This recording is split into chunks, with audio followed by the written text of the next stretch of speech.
Hello and welcome to the Physician Assistant Exam Review Podcast, Season 2, Episode 103. We're going to be talking about Mycobacterium and Spirochetes today.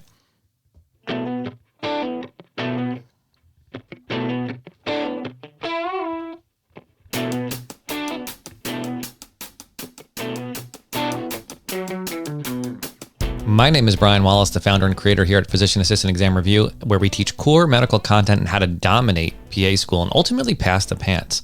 Those are not the same thing, by the way, right? Dominating PA school and medical content are two different subjects. And I'm seeing that more and more clearly as I work more with individual students and groups of students, how that affects their studies, how that affects their work. That there's certainly a large portion of medical content that has to be learned. There's absolutely no doubt about that. There's so much medicine to cover. But because of that, there are different techniques, methods, ways of learning and retaining that information. There are different techniques, ways, and methods for getting that information to stick in your brain and then to get that information out of your brain and onto the paper. And like I said, as I'm working with more and more groups of PA students, I'm finding that there's a lot of space in those skills that people can improve at and really dramatically show how much medical knowledge they have. They're just having trouble getting it out on the paper. One of the reasons I do this show is to teach the medical content, of course. And we do that in such a way that I'm optimistic, or I'm trying to, my plan anyway, is to get you to understand a little bit different ways of thinking, a little bit different methods for retaining the information, for going after it. Just reading your books after class is not going to be enough. You've got to do more. You've got to change the way you're studying. You have to change the way you're thinking, especially if you're not getting the results that you've gotten before or the results that you would like to be getting. You've got to make some changes, right? And I hope that you see the way I present the information, the way I talk about the information. There's a specific style to it, a specific way I do it. Not to say that that's the best way to do it, but for most of you, it's a slightly different way of approaching the material than you're used to. And I hope you have your eyes open and you're looking out for some different ways to, again, one, get the information into your brain, and then two, get it out of your brain and onto the paper, and that you're always testing these different methods. Anyway, let's go on and get started with our priming questions for today. We wouldn't want to hesitate in our approach to Mycobacterium and Spirochetes. All right, question one. A question mentions dark field microscopy. What is the likely diagnosis? If you see dark field microscopy, what should you be thinking? What is the organism that causes Lyme disease? What is the organism that causes Lyme disease? What side effect should you look for with ethambutol? What side effect should you be aware of if you prescribe ethambutol? Drenching night sweats is the hallmark of which disease? Drenching night sweats is the hallmark of which disease? And then here's a tough one we're going to go through today. Describe a rank complex. Describe a rank complex. We'll get to that one in a little bit. We're going to start with spirochetes today. So number one is going to be Lyme disease and syphilis are the two we're going to focus on. So Lyme disease. Borrelia burgdorferi is the organism that causes Lyme disease, right? It's transmitted by a deer tick. These are teeny tiny little pinhead-sized ticks. I don't know if you've ever seen one, if you've ever seen pictures of one, if you've ever seen pictures of the scale of the size of a deer tick. I mean, they are incredibly small. I did pull one off. My youngest son over the summer, he actually pointed it out in after taking a shower. It's like, Dad, this seems kind of weird. And I looked at it, and sure enough, it was a deer tick. This little thing was tiny. So they're easily overlooked, and that's part of the problem. It takes between 36 and 48 hours to transfer the bacteria from the vector, from the deer tick into the human, right? But and that seems like a long time, but because they're so small, they're easily, I mean, this was on his belly. It was a little black dot, and he still was easily missed. If it was in your hair or somewhere on your back, somewhere harder to see, you certainly probably never would. Deer ticks, for those of you who don't know, are found in high grass or wooded areas. Most of the cases for Lyme disease in the United States are in the Northeast, from Maine to Virginia.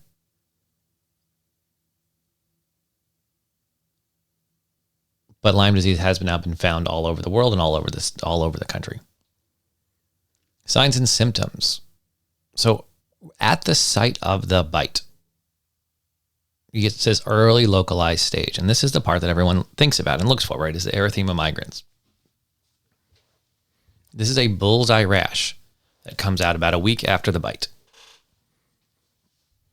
And it usually grows. And you get that white, you get the red middle with a white ring and then a red outside of it. That's your bullseye rash. You can get a fever, malaise, and flu-like symptoms. You can get early disseminated disease, which takes a few weeks, muscle and joint pain, facial or Bell's palsy, severe headaches and neck stiffness due to the inflammation of the spinal cord, pain and swelling in large joints. Usually this is the knees. You can get pericarditis and arrhythmias. You can get shooting pains. And then lastly, it can move into a late disseminated stage, and this is months out. You can begin to develop significant arthritis. Again, this tends to be in the knees, but it's in the larger joints. You can get polyneuropathy, numbness and tingling in the hands or feet, mood changes, memory loss, fatigue. And if left completely untreated, diseases can have significant cognitive and psychological manifestations. Now, most of them don't progress to this point, right?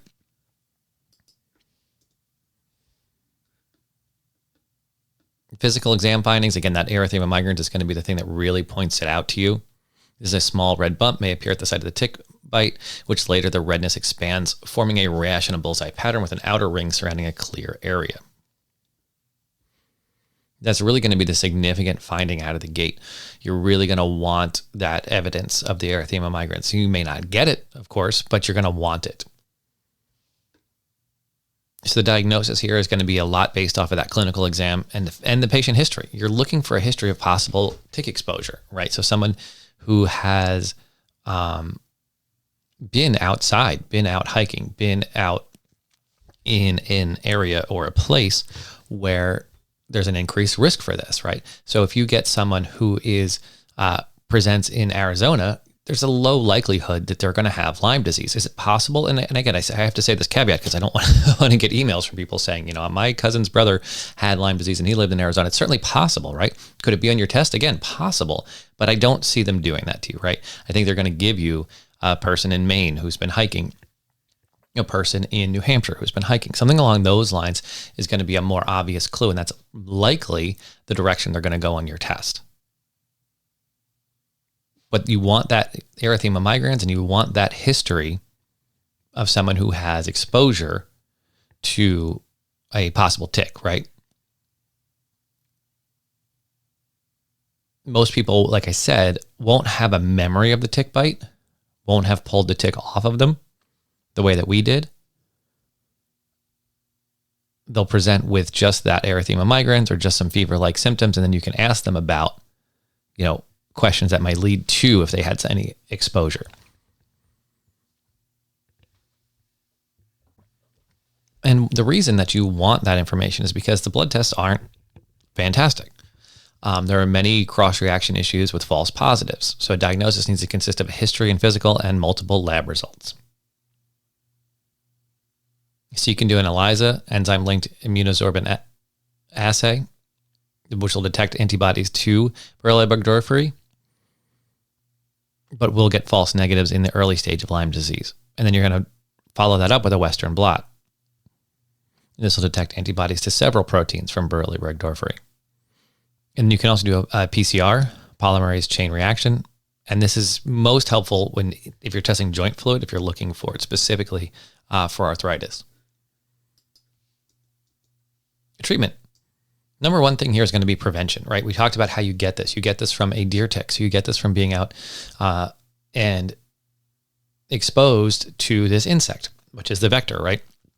So protective clothing, if you're going to be out in an area that has a good population of ticks, I guess is the best way to say it. So protective clothing, some things that are light colored, you're going to want long sleeves and long pants tucked into your socks, things like that. Things that will physical be be physical barriers to the entry. And then use of insect repellent is also helpful. Now, how do we treat this? Doxycycline is going to be the antibiotic of choice, but not in children. You're going to want, or pregnant women, you're going to want to use amoxicillin in those cases. NSAIDs for pain. And at some point there was a vaccination, but that is no longer in production.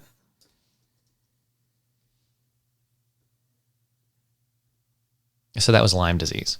Now, what are you going to run into? So again, how is that question going to be written? How is that question going to come across to you on your exam?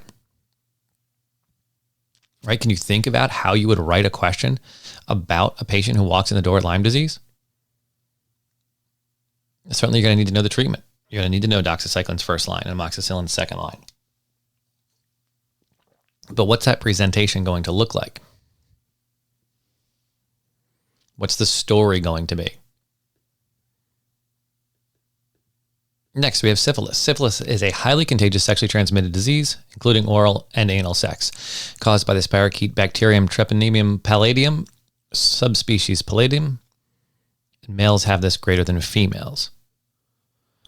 Now, there's a couple different ways why syphilis is confusing to people. And that's kind of like Lyme disease. Patients have trouble clearing it, and then it goes into a couple different manifestations. So you get a primary disease, which is typically acquired by direct sexual contact with an infectious lesions of another person. And you wind up with lesions. We'll get to that in just a second. From there, you move into secondary syphilis, which occurs approximately 4 to 10 weeks after the primary infection. Then you move into latent syphilis, which is having a serological proof of infection without any symptoms. And then lastly, tertiary disease, which thankfully has become pretty uncommon, occur approximately 3 to 15 years after the initial infection. And then you can break that down into gummadosyphilis, late neurosyphilis, and cardiovascular syphilis. Those are so if this hangs around a long time in the body, you can get a couple different manifestations. Gummadosyphilis is a slow-growing inflammatory mass that destroys local tissue. Neurosyphilis is obviously it affects the meninges and the brain, and then cardiovascular syphilis is it affects the cardiovascular system. You can also get congenital syphilis, which is a transmission from the mother to the fetus during pregnancy.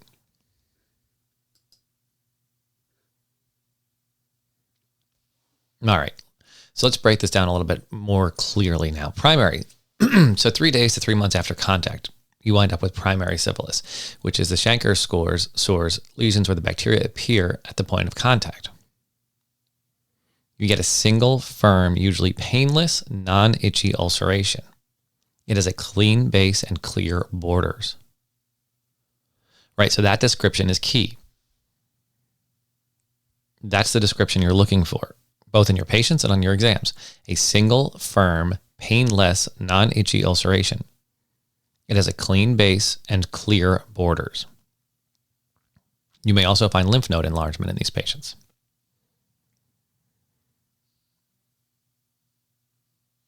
Secondary syphilis, of course, occurs 4 to 10 weeks after primary syphilis. Right? Makes sense. In this case, you get a symmetrical reddish-pink rash on the trunk and extremities, including the palms and soles of the feet. It is a maculopapular rash that is usually painless and does not itch. So again, I would use those and to stick together in my head, saying that the initial ulcer is painless and non-itchy, and now our rash is painless and not itchy. Right? So I can put those together. The other thing, obviously, here is that including the palms and the soles is another indicator. Patients get fever, sore throat, malaise, weight loss, hair loss, and headache. And again, I've talked about this before. All that's helpful and colorful background, but lots of things cause fever and headache, and malaise, and those aren't incredibly helpful. They tell you the person's sick, right? But it's that first ulcer for primary, and then it's this rash for secondary that really lock you in. Now, what are you going to see in the latent phase of syphilis? Well, we said earlier, in the name, latent phase, you're not going to get any symptoms, but you may pick it up on routine screening. And for tertiary syphilis, I'm not really going to go deeper into that because there are multiple presentations and multiple effects for tertiary syphilis. I think that's deeper than you probably need to go. I think you need to be aware there are neurological aspects, there are cardiology aspects, and to understand what gummatous syphilis is. But that's about as far as I'm going to go down that road. Now, how do you diagnose this? This is one of the questions I asked early. Dark field microscopy is the most sensitive diagnostic test, but technically difficult and not usually available. So if you see dark field microscopy, I would definitely be thinking syphilis.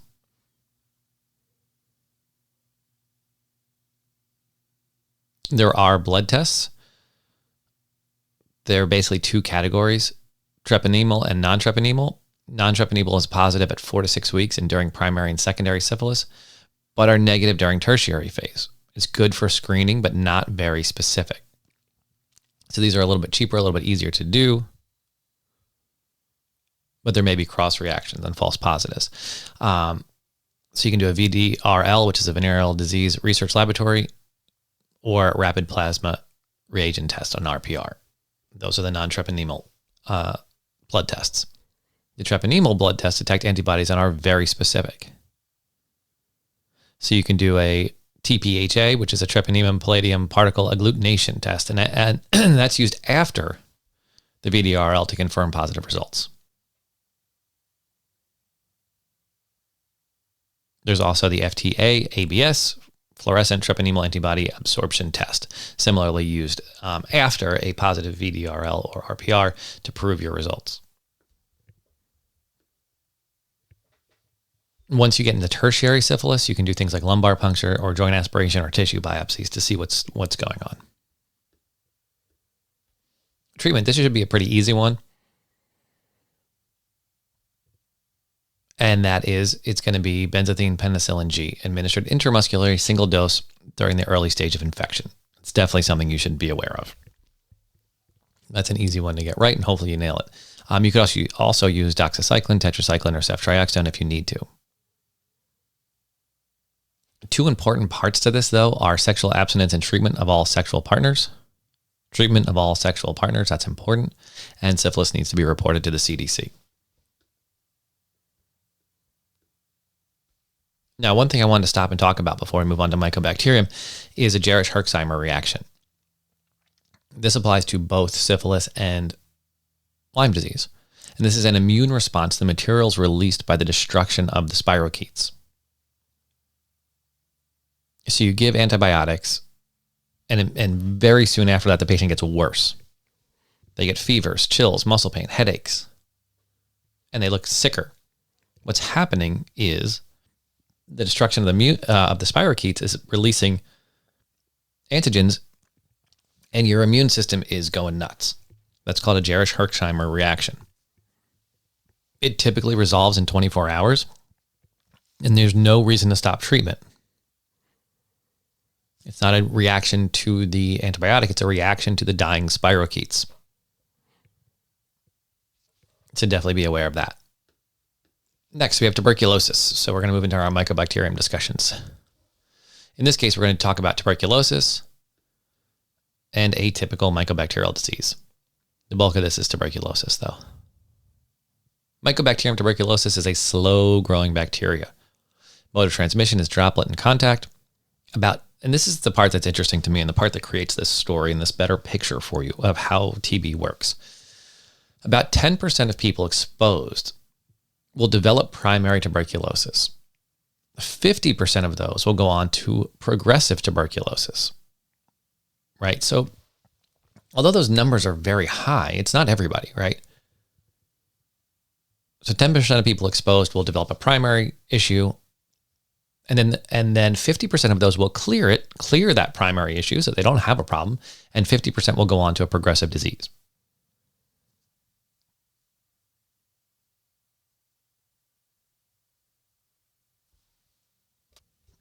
All right, I'm going to come at this from a few different angles So stick with me to the end because there's a few ways to talk about tuberculosis. So one place to begin with is there's active disease and there's latent disease. Most people will move into a latent phase will never had any symptoms. And in a latent phase, they're not infectious. But here's the problem. They can have a reactivation, especially in an immunocompromised state. So what happens is the tuberculosis moves in. Usually it moves into the lungs. You get a focus of infection. And then a granuloma forms around that focus of infection within the lung. The granuloma are white blood cells attacking that focus of infection and walling it off. This is called a gone focus. It's that walled off TB infection. Your white blood cells are basically just packing in around it, making a sphere, and enclosing it. These are caseating granulomas, which is a tough term for a lot of people, especially when we throw in a bunch of words like gone, runc, granuloma. And now we throw in caseating to make a bunch of words you don't recognize or understand. Caseating means it looks like cheese inside. Because what happens is that walled off area becomes necrotic and dies. So you have this necrotic, gross, cheesy looking tissue inside of this thing. That's why it's called a caseating granuloma. So let me back up for a second. So think about it. You get a TB infection. This material gets inhaled. It moves down into the lungs. You get a focus of infection. Let's just pretend the TB is built up this little area that it's attacking from. Your white blood cells move in, surround it, wall it off. That's called a granuloma, and this specific one is called a gone focus. This gone focus plus the hilar lymph node right next to it having the same issue is called a gone complex. Right? So you can picture that some of the material from that TB focus has moved into the lymph nodes because it's been carried over that direction. So now we surround that lymph node and wall that off. That's called a gone complex.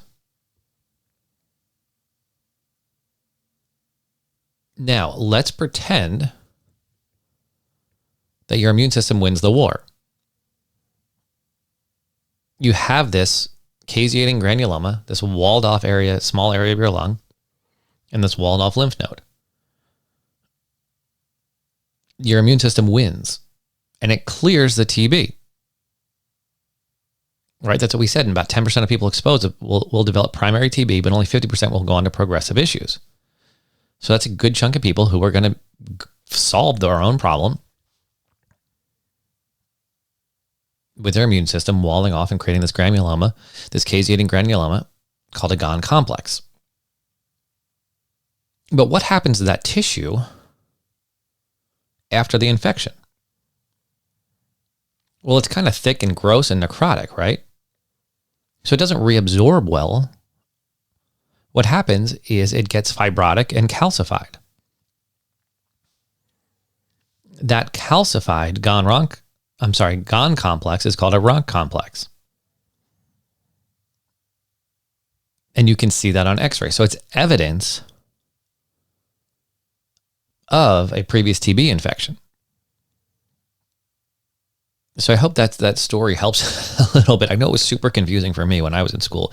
I didn't spend a lot of time on this particular idea. But that's all it is. It's a way to look at an X-ray and see something that'll say, whoa, that looks very distinct and looks a lot like this person has had TB. So the runc complex is just that fibrotic calcified gone complex after the body has walled off and tried to destroy that TB focus within the lung.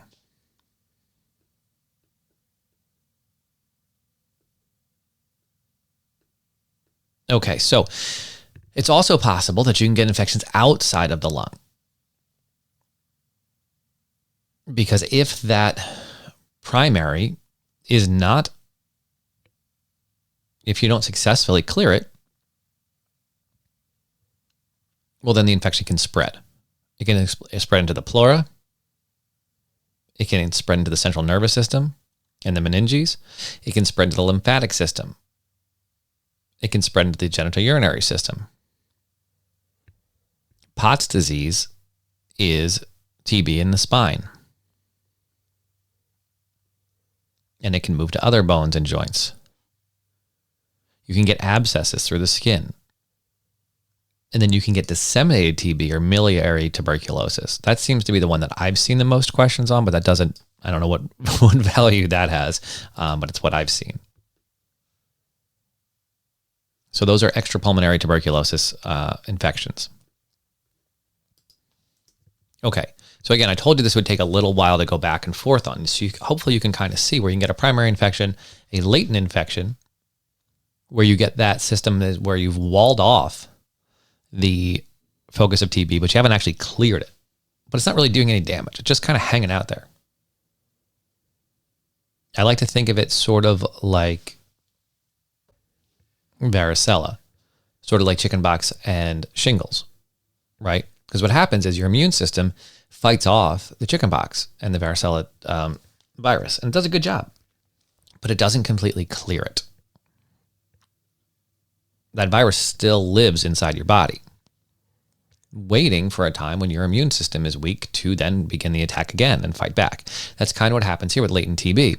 Latent TB is walled off, and you get this granuloma, but it doesn't completely clear it, right? So it's just sitting there doing nothing. You know, your immune system's fighting it off and doing a fine job and really has little effect on you. No symptoms, no real issues. The problem becomes if you become immunocompromised or become, for some reason, your immune system is weakened, even just as you get older, this can become a bigger problem because you start to lose that fight. All right, let's talk about the clinical presentation, the way people look when they come in with a TB infection. So it's a cough with thick, cloudy, bloody sputum for more than 2 weeks. That blood in the sputum should be a good indicator, right? That's one that should kind of throw up some red flags that points you towards TB. You also can get shortness of breath, chest pain, and then drenching night sweats is the other one that should definitely stand out to you. Bloody sputum with drenching night sweats should make you think TB on any exam or in any clinical exam. Fatigue. Fatigue is a big one. Generalized weakness, loss of appetite's a big one. Unexplained weight loss. And you can get nail clubbing. But to me, it's the unexplained weight loss, the drenching night sweats, and the bloody sputum. Those are the three that would ring this. If I'm writing a question, I'm going to include at least 2 of those 3, but probably 3 of those 3.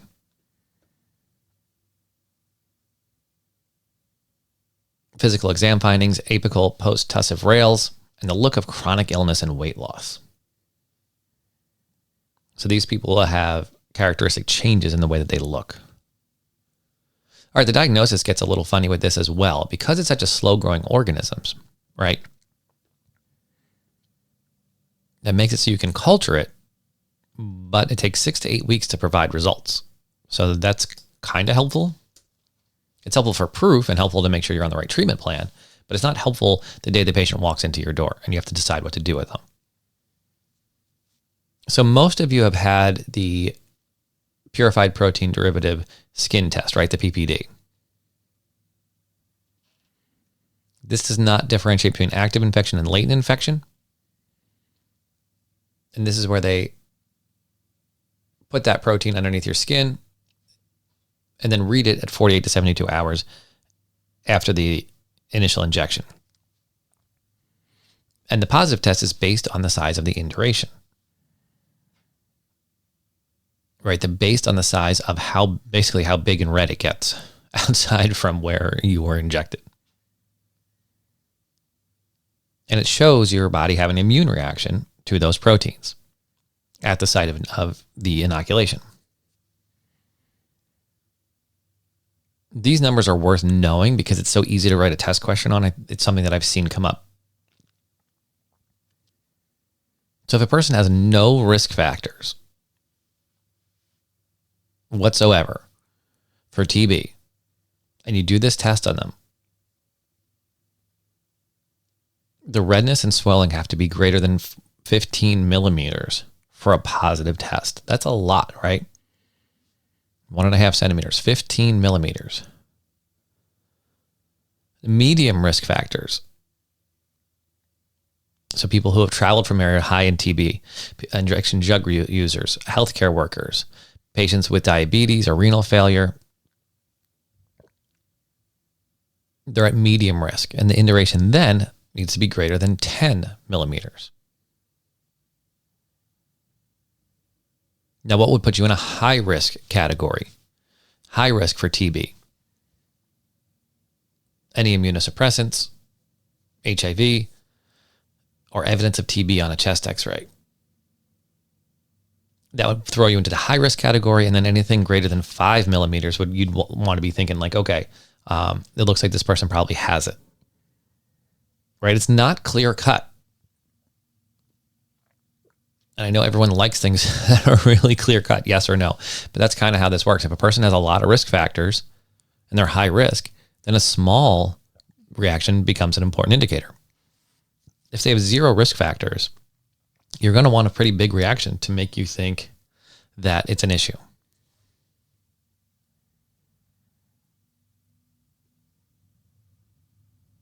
So there are some other tests out there. There's an interferon gamma release assay, IGRA. The nice thing about this is it's a blood test, so it doesn't need to be checked again. It's just blood work. So there's no follow-up, which is huge. It's also more specific to TB, so it does not give a false positive with the TB vaccination, which is not used in this country, but is used in a lot of places around the world. You know, I've talked about this before. There was a student from Ghana in our class, and she had the TB vaccine. So everywhere she went, her PPD came up positive, right? It's frustrating. So this test doesn't cause that. The problem is it's expensive and harder to get. So that's the drawback. All right, so a definitive diagnosis, like I said before, could be sputum with acid-fast bacilla. The problem is that takes 6 to 8 weeks to get your results.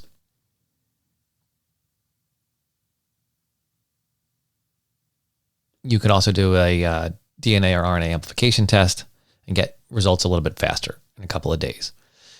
Chest x-ray, you may see those nodular infiltrates, hilar paratracheal lymph node enlargement, and then the Ronc complexes I talked about before. Do you remember what those were? I know that was just a minute ago. If you remember, that was one of our priming questions was what's a Ronc complex? You know, it's going to come up again at the end of the show. Another way to test for this is the biopsy of the caseating granuloma. And then it's going to be different for all the extrapulmonary tuberculosis diagnoses, right? So you may do a biopsy. You may do a urine culture. You may do a lumbar puncture.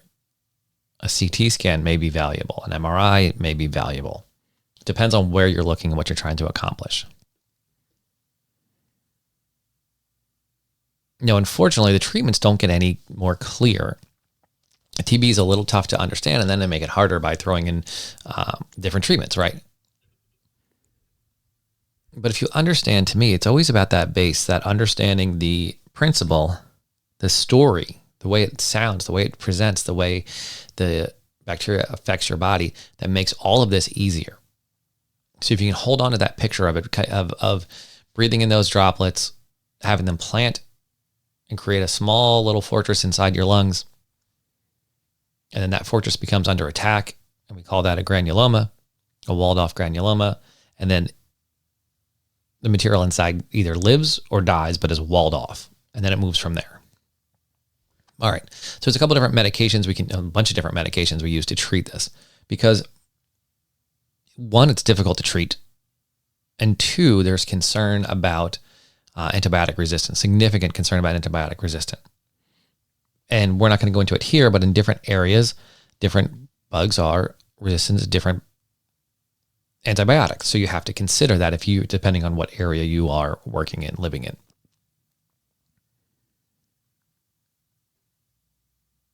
So the standard treatment begins with an intensive 2 months of 4 antibiotics. Isoniazid, INH, rifampin, RIF, ethambutol, EMB, and pyrazinamide, PZA. So that's 2 months, 4 antibiotics. This is followed by another 2 to 7 months of INH and RIF, so isoniazid and rifampin.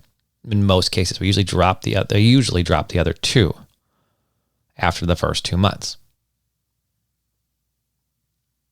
That 2 to 7 months depends on how the cultures come back, how the patient is, if they're doing better, if they're doing worse. All of those other factors come into play. Maybe we want to keep more antibiotics on board. Maybe we can drop down to those 2, but that's the standard decision-making point. Another key with tuberculosis treatment is called directly observed therapy, which means someone monitors the patient taking the medications. The medications have some significant side effects and are not pleasant to take. The problem is if you don't take them correctly, right, we push these bacteria into becoming drug resistant. And that's obvious for obvious problems and for reasons I'm not going to go into here. But TB tends to be one that they look for someone to monitor that medication intake. It's also a long course, right? 2 to 7 months of taking this is hard for people. So that also helps there. Now, some side effects you need to know about. Isoniazid can have peripheral neuropathy. B6 can help to reduce that.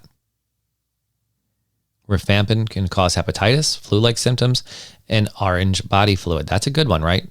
Easy to ask a test question on. Orange body fluid, meaning urine. Ethambutol can cause optic neuritis and a red-green vision loss. Again, that's an easy one just to link that one together. Ethambutol, optic neuritis. I would definitely know those side effects. And I would go back through, because these are funny names, they're hard to remember, but it's really not that difficult. Like I said, it's 4 antibiotics that you should know for this. You treat with all 4 for the first 2 months. Then you drop off the last 2 after that, most likely. And then know the side effects.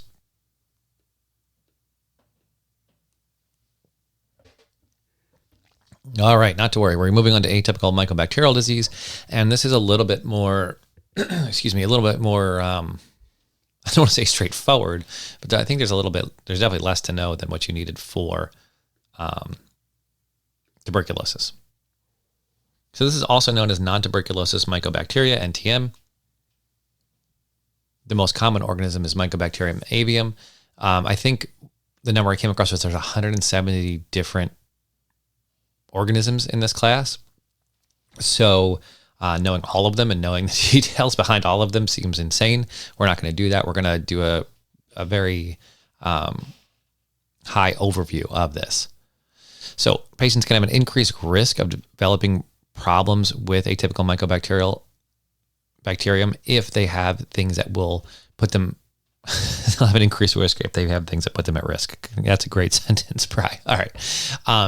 Things like cystic fibrosis or immune compromise, long-standing lung issues that will cause a problem with clearing immune issues within the lungs, and then immune compromise will increase their risk here. The most common is a pulmonary disease. You can also get lymphadenitis with this, and then skin and soft tissue disease. So 3 different presentations. Again, the pulmonary disease is the most common. Your clinical presentation would be things like cough, weight loss, coughing up blood or mucus. So again, kind of like TB, weakness or fatigue, fever and chills, night sweats, lack of appetite, and weight loss. So it's hard to differentiate based on that from TB, right? Lymphadenopathy, you can get cervical and submandibular lymphadenopathies. Diagnosis is a sputum culture or a tissue culture, depending on what we're looking at. And again, we know the cultures are going to be a little tough. You can do PCR and a chest x-ray looking for radiographic findings that may indicate this disease. Treatment here is also going to be tough, right? It depends on the tissue being affected. But you're going to use things like clarithromycin, azithromycin for lung infections. For your lymphadenitis, you're going to do an excisional biopsy. That usually tends to be curative. And for a cutaneous infection, they recommend doxycycline. Or there's a couple different cutaneous infections that are possible. And again, I don't want to go too far down that road, doxycycline, or for the other one, it was rifampin with streptomycin. But again, I think you want to be careful how far you take that path. You can certainly keep going. I am not, I'm not going to here. I don't think, as far as your PANCE is concerned, it's not something I personally would spend more time on. All right. Well, that was a long one, right? So I don't want to, all right. So this is a little longer than I was expecting. Well, we'll skip the study skills section for today. I think I talked a little bit about that at the beginning, regardless, about having different approaches, different ideas, seeing things differently, seeing how other people study, seeing how other people take tests, which isn't as easy. We've been covering a lot of that in the 33 days program. And I think it's been a world of difference for some people who don't realize what's out there. So that'll be our study tip for today. All right. Let's get into our answering our priming questions. A question mentions dark field microscopy. What is the likely diagnosis? Hopefully you've nailed that one. Syphilis. What is the organism that causes Lyme disease? All the way back at the beginning. Borrelia burgdorferi. What side effects should you look for with ethambutol? We just did this. What side effects should you look for with ethambutol? Optic neuritis. Drenching night sweat is the hallmark of which disease? Tuberculosis. All right, now here's a tough one. Describe a Ronc complex. Don't wait for me to do it. You do it right now. Stop and think. Describe and picture a Ronc complex. I'm going to give you a few seconds to do that.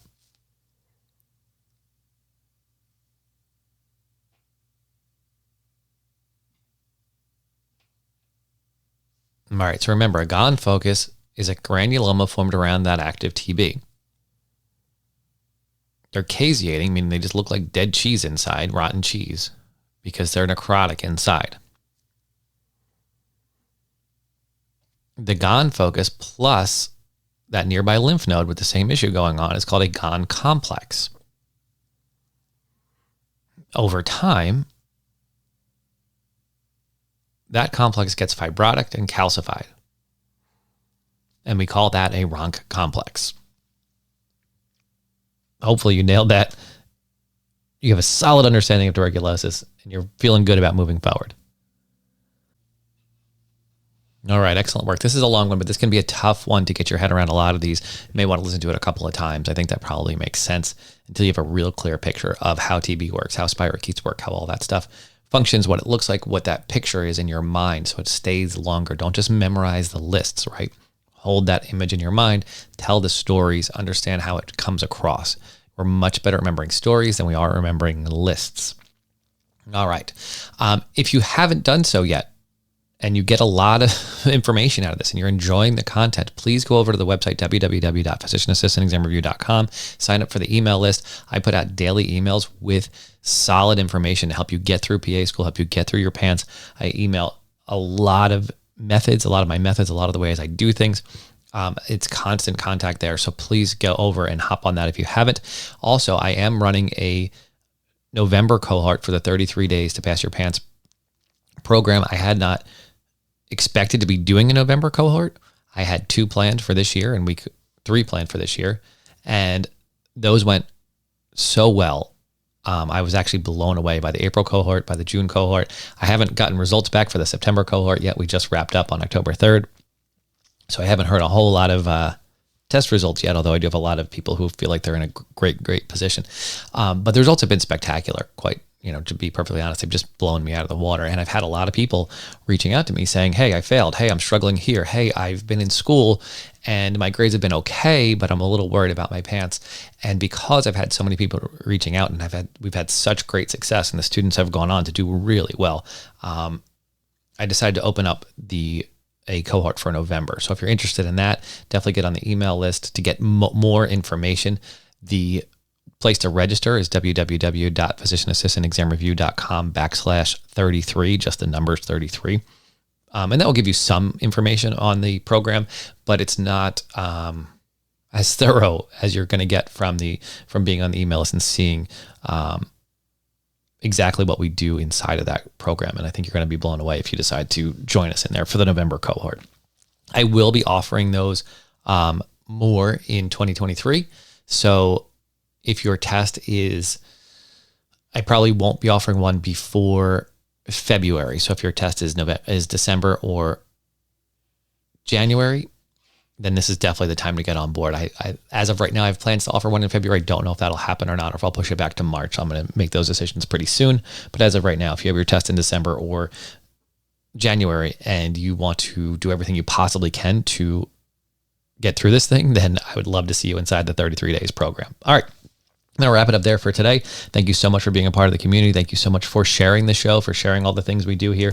I really do appreciate that, because that's how people find out about this. I don't do any advertising, right? It's all just word of mouth from you telling other people that you found a great resource and it was really helpful for you. So I appreciate that, and I'm hoping you continue to do that. Thank you so much. Take care. Have a great week.